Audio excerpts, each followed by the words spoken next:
Mr. Minnix, you're recognized for 5 minutes. Thank you very much, sir. We appreciate the opportunity. LeadingAge represents 6,000 not-for-profit aging and other kinds of providers throughout the country. In the 19th century, we were your widows and orphans homes. We were the homes for old women and widows of veterans of the Civil War and the old soldiers' home. Today, we are things like Ecumen and Jewish Home Life Care and the Bivens Foundation in Amarillo and National Church Residences in Columbus. We're part of a philanthropic sector that we believe is now so embedded in our culture that we may be in danger of taking it for granted. Otherwise, we wouldn't be talking about threats to the charitable deduction.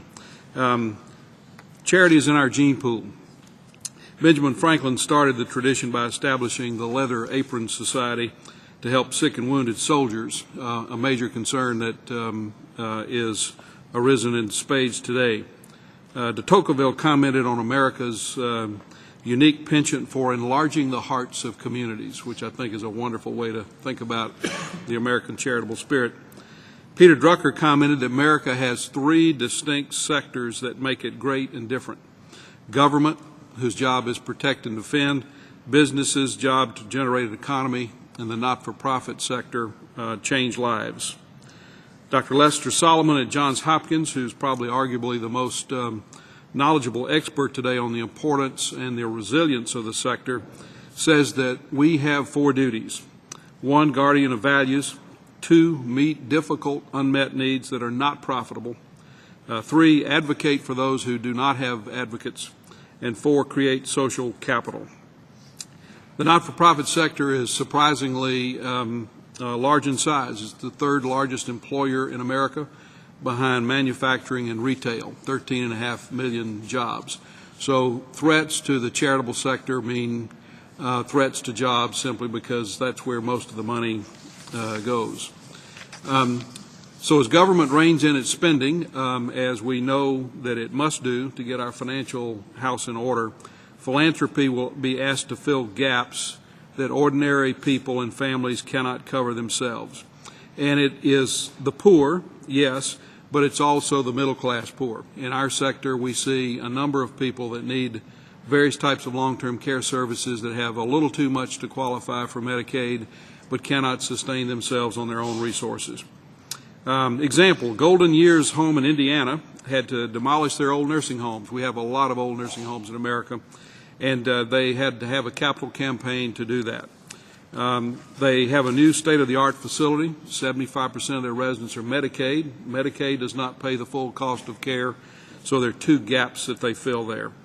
Teleq in Los Angeles, low-income senior housing, but they also have an academic program where they tutor disadvantaged students. They have a 100% graduation rate for participating high school and college seniors in a county where the graduation rate is 40%.